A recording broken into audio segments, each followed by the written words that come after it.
দাদা জান, দাদা জান, বাঁচার নামে আছি মরে, বুকের ভেতর রক্ত ঝড়, দেহ আর দৃষ্টিতে বিষণ্ণ সুর, প্রেম আর ভালোবাসা গেছে বহুদূর, চারপাশে দেখি শুধু অযাচিত ভঙ্গি, হয়তো বৃদ্ধাশ্রমটাই হবে সঙ্গী, হয়তো বৃদ্ধাশ্রমটাই হবে সঙ্গী। দাদা জান, দাদা জান, দাদা জান, ও দাদা জান। এডি শরাফত কাকার মেয়ে কই তোরি? আল্লাহ, সৌদি আরব যায় তুমি কি সুন্দর হয়ে গেছো, একদম পরিলাল যাইতেছে। অসম্ভব সুন্দর হয়ে গেছো। এখন দেখ লাফতি মারবো, আমি কি আগে খারাপ ছিলাম? না না, তুমি আগেও সুন্দর ছিলে, কিন্তু এখন একদম অ্যাঞ্জেলের মতো দেখা যাচ্ছে না রে। চাঁদের লাহান, চাঁদের লাহান। আপনি বুঝেন না, আপনার দিকে আমি সরাসরি তাকাই না, আর পরনারীর দিকে আমি লুকাইয়া লুকাইয়া তাকাইবো। স্যার, আমার কি মনে হয় জানেন? আমার মনে হয় আপনি ভীষণ লুচ্ছা একটা বেটা, কিন্তু ভাব ধরেন একজন সাধু। বেদের মেয়ে জ্যোৎস্নারে বললো যে তুমি আমার পুত্রের জীবন বাঁচায় দাও, এই জীবন বাঁচানোর বিনিময়ে তুমি যা চাবা তাই পাবা। জ্যোৎস্নাও বিম নিয়ে ঝাঁপায় পড়লো, তারপরে রাজপুত্রের অনেক ফাইট টাইট করে বাঁচাই তুললো। পরে জ্যোৎস্না বলল আমি এই রাজপুত্ররে চাই। রাজা এইটা শুই না করলো কি, পল্টি দিল। রাজা পরে এই জ্যোৎস্নারে সহ, জ্যোৎস্নার পরিবারের সহ এই রাজ্য থেকে বাইক করে দিল। আপনারাও যে এরকম পল্টি দিবেন না তার কি গ্যারান্টি আছে? শোনেন খনকার সাহেব, আমরাও রাজা না আর আপনিও বাইদানি না যে কথার বর খেলাপ করুন। আপনি আমার মাইয়ারে বাঁচান, আপনি যা চাইবেন তাই দিমু। আমার নামে যে সম্পত্তি আছে সেই সব সম্পত্তি আমি আপনারে দিয়ে দিমু। বাড়ির বউদের নামে কোনো সম্পত্তি থাকে না, আর সেই সম্পত্তিও আমি চাই না। আপনি এক কাজ করেন, আপনার মেয়েরে আমার লগে বিয়ে দিয়ে দেন। হ্যাঁ, তখন আমি আমার স্ত্রীরে বাঁচাবো।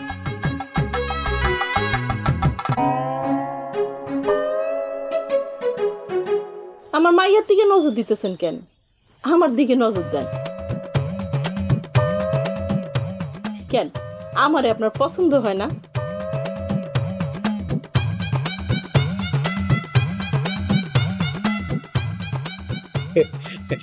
আপনারা দেখলে মনে হয় না আপনার বিয়ের বয়সী মেয়ে আছে?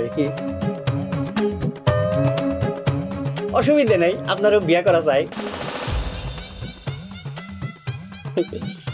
আমার না হয় একটা সৎ মেয়ে থাকলে অসুবিধা কি? ও আপা, এই খনকার তো আমার দিকে নজর দিছে, আমার বিয়ে করতে চাই। কি কোন, রাজি হয়ে যায় তাই না?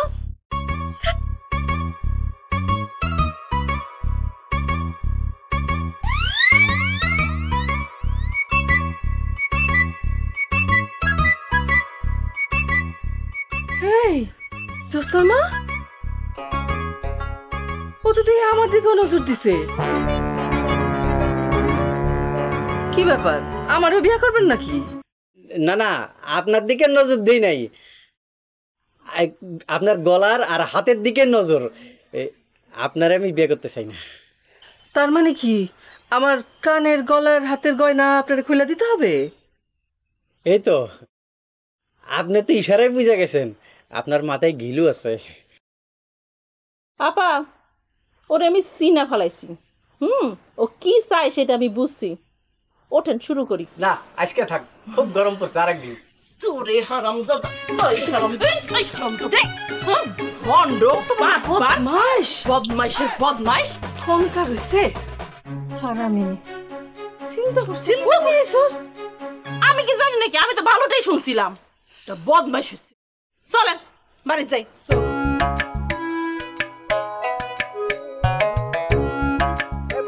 বন্ধু, টিকটিকি আর মায়া মাছের মধ্যে পার্থক্য কি জানোস? না, জানি না। কি কথা? আরে টিকটিকি রে, তুই টিকটিকি বলবি, মাইন্ড করবে না, কিন্তু একটা ঝগড়েটা মেরে তুই শুধু ঝগড়েটা বইলা দেখ কি হয়। এই লিজা, ছাগল আর পোলা মানুষের মধ্যে পার্থক্য জানোস? না জানি না কত তুই? ওই আর কি, ছাগলের 4টা পা আর হলো পোলা মানুষের হয়েছে 2টা পা, এছাড়া বাকি যা আছে সব সেম। আচ্ছা, আমরা যদি ছাগল হই তাহলে তো তোরা ফার্মের মুরগি। হ, আমরা ফার্মের মুরগি। তোরা কি জানোস ফার্মের মুরগির কত কদর?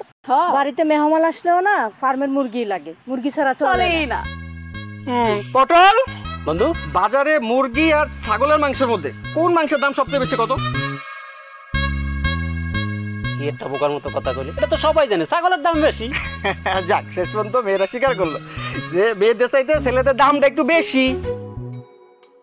ওই সামরি, ওই কথা কইতে না জানলে কথা কস কেন? চুপ করে থাকতে পারছ না? আচ্ছা পটল, ছেলেদের সবচাইতে ভালো বন্ধু কে কত? আবার তুই সেম বোকার মতো কথা বললি।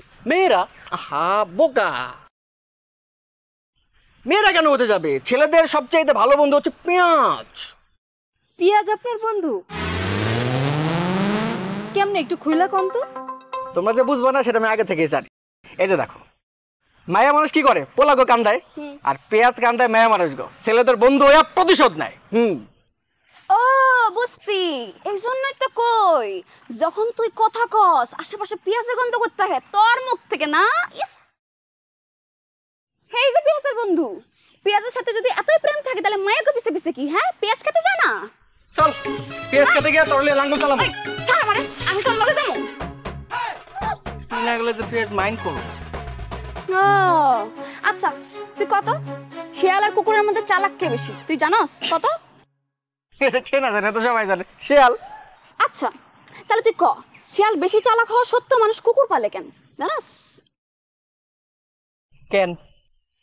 কারণ শিয়াল হইতেছে চালাক প্রাণী আর কুকুর হইতেছে বিশ্বস্ত প্রাণী। তুই নিজে অনেক চালাক মনে করস, তাই না? হ্যাঁ, দেখ তুই নিজের যতই চালাক মনে করস না কেন, আমি না তোরে ঘরে তুলবো না, আমার ঘরে অন্তত। শোন, একটা কথা মাথায় রাখবে, অতি চালাকে গলায় দেব। আমি তোর লাগে যাও? এই আমি কি ঘর যাবাই? তুই আমার ঘরে নিয়ে পুষবি? সব জামাই তো ঘরেই থাকে, ঘরের বাইরে উঠানে কোন জামাই থাকে রে? হ্যাঁ লিজা, সে কিন্তু তার নিজের মুখে স্বীকার করছে বিয়ের পর যে কোনো সমস্যা, যে কোনো ঘটনায় তার বউ তার কানে ধইরা একদম ঘরের উঠানে নিয়ে ঘুম পাড়ায় দিতে পারে। যাক, শেষ পর্যন্ত তুই স্বীকার করছ তুই একটা ঝগড়াটা মাইয়া। যাওয়ার লাগে ঝগড়া কইরা যাওয়াই ঘরে থাকতে না দিয়ে উঠানে রাখতে দিবা। স্বামী যদি ঘরে থাকতে না চায় উঠানে থাকতে তাহলে আমার কোনো দোষ আছে? আমি কত কোনো দোষ নাই না। এরকম ঝগড়াটা বউ থাকলে যাওয়াই কিন্তু ঘরে থাকবো।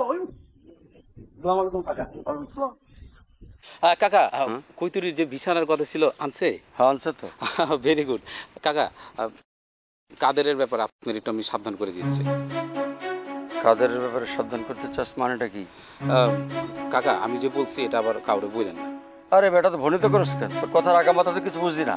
খোলসা করে ঝাড়ে কাস। কাকা, কাদের এই যে রাস্তাঘাটে চায়ের দোকানে বিভিন্ন জায়গায় কৈতুরের নামে আজে বাজে বদনাম করে বেড়াইতেছে। বদনাম করতেছে? হ্যাঁ কাকা। কি বদনাম করতেছে?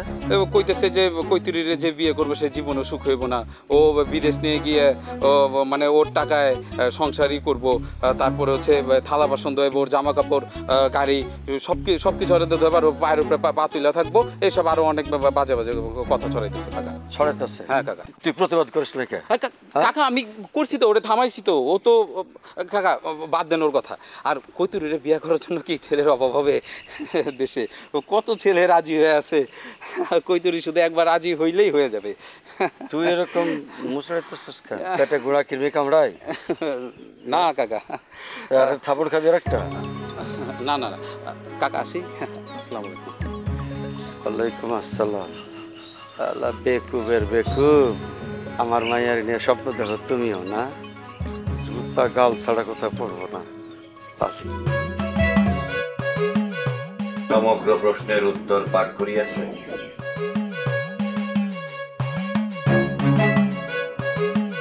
আমার মুখমণ্ডলের দিকে না দৃষ্টিপাত করিয়া উত্তর দিলে বেশি ভালো হয়। অতি উত্তম। সরি স্যার, খুব সরি স্যার। প্রশ্ন করেন স্যার, আবার বলেন স্যার। পানিপথের যুদ্ধ কেন সংঘটিত হইয়াছিল? এটা তো খুবই সহজ উত্তর স্যার, মানে স্থলপথ আর আকাশপথে সুবিধা করতে পারে নাই। তাছাড়া যারা যুদ্ধ করেছে তাদের বিমান ছিল না, গরিব দেশ তো, সেজন্যই পানিপথে যুদ্ধ সংঘটিত হয়েছিল। এই উত্তর ভুল। এই উত্তর আপনি কোথায় পাইয়াছেন? এই উত্তর পাওয়ার কি আছে স্যার, এটা তো আইডিয়া করে বলা যায়। মানে বর্তমান যুগ হইতেছে স্যার আকাশ দিয়ে বোমা মারার যুগ, কিন্তু যুদ্ধ বিমান না থাকলে আকাশপথে যুদ্ধ করবেন কেমনে? আর হয়তো স্যার ওই যে বৃষ্টি বাদলার দিন ছিল বা বন্যার সময় আসিল, স্থলপথে হাঁটা চলা বা গাড়ি চলার মতো অবস্থা ভালো আসিল না, সেই জন্য পানিপথের নৌকায় বা লঞ্চ স্টিমারে করে গিয়ে বোমা মারছে। এই তো স্যার সহজই উত্তর। উত্তর সঠিক নয়, সম্পূর্ণ ভুল উত্তর। ভুল হয়েছে? আচ্ছা ভুল হইলে ভুল হয়েছে, আন্ডা পাইছি।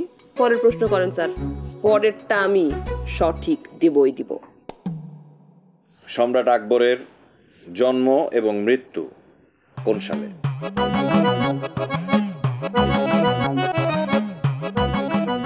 স্যার মানে স্যার বিশ্বাস করেন আমি পুরা বই স্যার তন্ন তন্ন করে খুঁজছি স্যার, কিন্তু পুরা বইতে স্যার সম্রাট আকবরের জন্ম এবং মৃত্যুর সাল আমি পাই নাই স্যার। আপনি কি অন্ধ? এই যে এখানে স্পষ্ট লিপিবদ্ধ রহিয়াছে, সম্রাট আকবরের জন্ম 1542 আর মৃত্যু 1605। তাই নাকি স্যার? স্যার এইটা জন্ম আর মৃত্যুর সাল স্যার?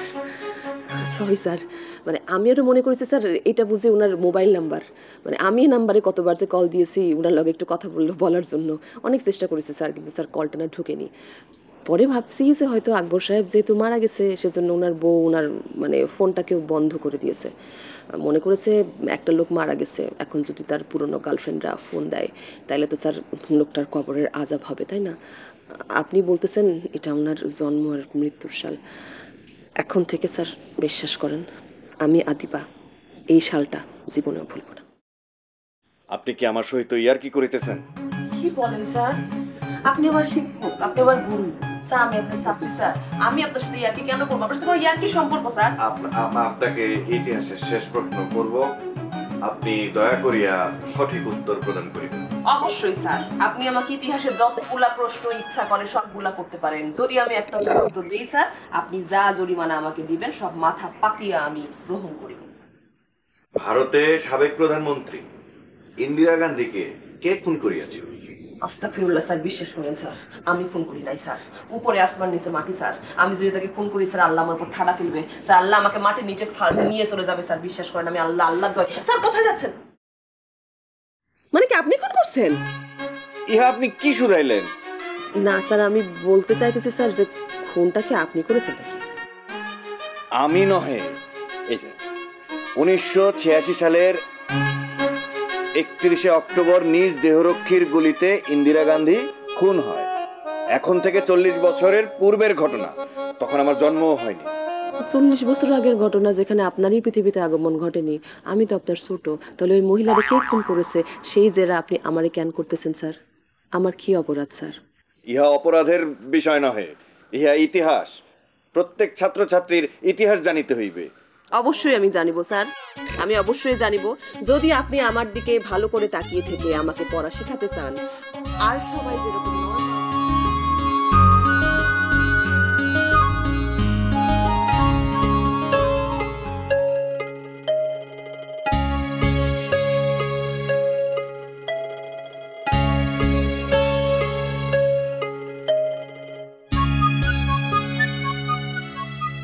কি রে মা, তোর মায়ও দেখি বাড়িতে নাই, তুইও বাড়িতে নাই, কই গেছস? আমি তো প্রাইভেটে গেছিলাম, আমার বাড়িতে নাই। না নাই, বাড়িতে নাই। আচ্ছা মা, তোরে আমি কথা জিজ্ঞাসা, হ্যাঁ তুই আমাদের সত্য সত্য জবাব দিবি। আবার জীবনে তোমার কাছে মিথ্যা কথা কইছি? না তা কস নাই, মানে আমি জানতে চেয়েছিলাম যে তোর আম্মা কি তোরে বিষ খাওয়াইছে? সি সি আব্বা, এটা কি ধরনের কথা বলতেছো? মানে কোনোদিন কোনো মা কি তার সন্তানের বিষ খাওয়াইতে পারে? আমার আমার আম্মা আমার বিষ খাওয়াবো কেন? কি কাহিনী কও তো আব্বা। আমার কিন্তু রহস্য রহস্য লাগতেছে, মানে এমন কিছু না তো আবার যে আমার জন্ম আমার আসল মা মারা গেছে আর তুমি তারপর একটা দ্বিতীয় বিয়ে করছো আর এটাই হচ্ছে সেকেন্ড মা আমার তোমার সেকেন্ড বউ হ্যাঁ এরকম কিছু কি কস না কস যত সব ফালতু পেশাল না বা আমার কাছে মনে হচ্ছে তুমি কিছু লুকাইতেছো তুমি কি লুকাইতেছো না তুমি আমারও সন্দেহ করবা কেন আমার তো সন্দেহ করার মতো কিছু হয় না এখানে আম্মা কেন আমার বিষ খাওয়া মেরা ফেলবো কেন আম্মা আমার কোনো মা কি তার সন্তানের বিষ খাওয়া মারতে পারে পারে না তো আপনি যে সন্দেহ করছেন তার মানে কিছু একটা আছে ও আপা জানেন আমি তো নাটক সিনেমা দেখছি কি যে ছোটবেলা থেকে বড় হয় ছেলে মেয়ে বড় হওয়ার পর যখন বিয়ে করতে যায় বিয়ের আগে জানতে পারে যে তার বাপ মাই আসল ছিল না ওইটা আচ্ছা আমার কৌতুক আমি কি তোমার আসল মেয়ে একটা সরকারে দেখাল ফলা দিব সকলে দাঁত করিল ফলা দিব বেদম বিয়ে করে যা মুখের কাছে তাই বলেছে যেটা জিজ্ঞাসি সেটা জবাব দে সত্য করে ক যেটা আমি জিজ্ঞেসি সেটা সত্য না মিথ্যা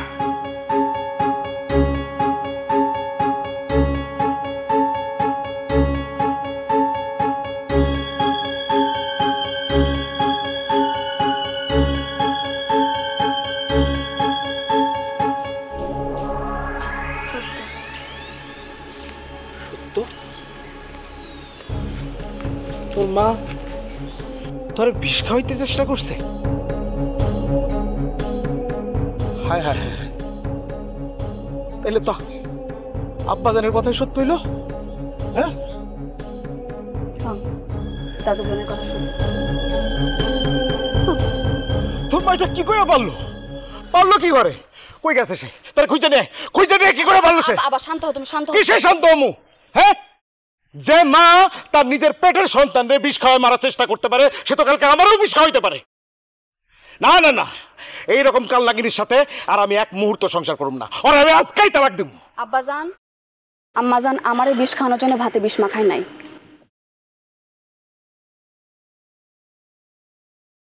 তোরে বিষ খাওয়ানোর লেগে ভাতে বিষ মাখাই নাই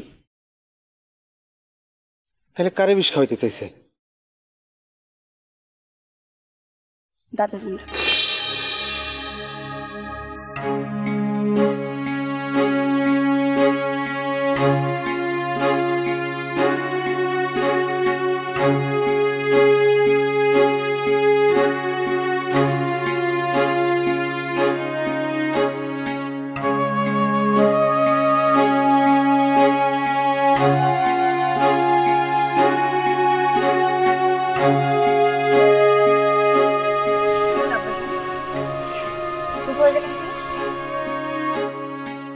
কথা নাই না আপনার মুখে আপনার সন্তানদের যে বিষ খাওয়া মারতে চাইছে আপনার তালাক দিতে চাইলেন তার অপরাধ মনে হইলো তার শাস্তি দিতে চাইলেন কিন্তু আপনার জন্মদাতা বাবারে যে মারার চেষ্টা করছে বিষ খাওয়া আপনি তারে কোনো শাস্তি দিবেন না এটা কোনো অপরাধ মনে হইতেছেন আপনার কাছে আব্বা আমি অপেক্ষায় থাকুন আপনার শাস্তির অপেক্ষায় থাকুন কি শাস্তি দেন এটা আমি দেখি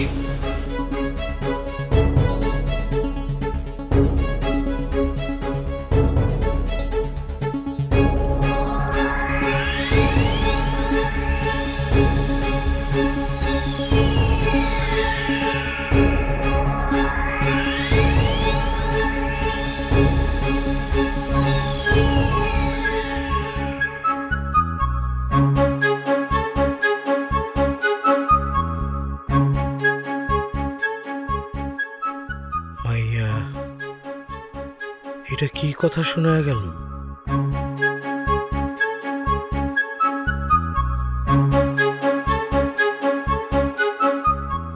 কি হইতে লাগবে তুমি তোমার হয়তো কিছুই বুঝিত না পারি এই শোনো একটু একটু পরিষ্কার করে বলো না আমি কি অপরিষ্কার কথা বলছি অপরিষ্কার কথা কি আরে তুমি রাগি যাইতেছো কেন তুমি না বলছো জোসনা বিষ খাইছে আবার ওয়াক করে বমি করছে এটা না তুমি বলতেছো হাসা যদি কেউ বিষ খাইতো তো জানাজানি হয়ে যাইতো লোকানো কিছু নাই তো হসপিটালে লন লাগতো আমার তো মনে হয় এই বিষ মিষ কিছু খাই নাই বুঝছো এগুলো হচ্ছে ধান্দাবাজি এগুলো হচ্ছে মানে চালাকি করতেছে যে বুঝছো না আমি তো এখানে অন্য কিছু গন্ধ পাইতেছি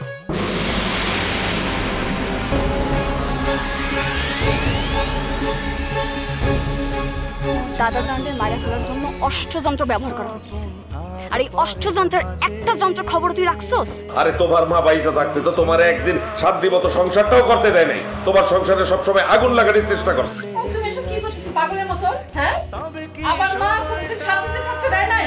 আমার মা যে এই বাড়িতে বস্তায় বস্তায় জিনিস পাঠাইছে, কি তুমি এসব কথা ভুলে গেছো না? তোমার মা বস্তায় বস্তায় জিনিস পাঠাইছে আর তোমার বোন বস্তায় বস্তায় পাঠাইছে তাবিজ কবজ এইসব।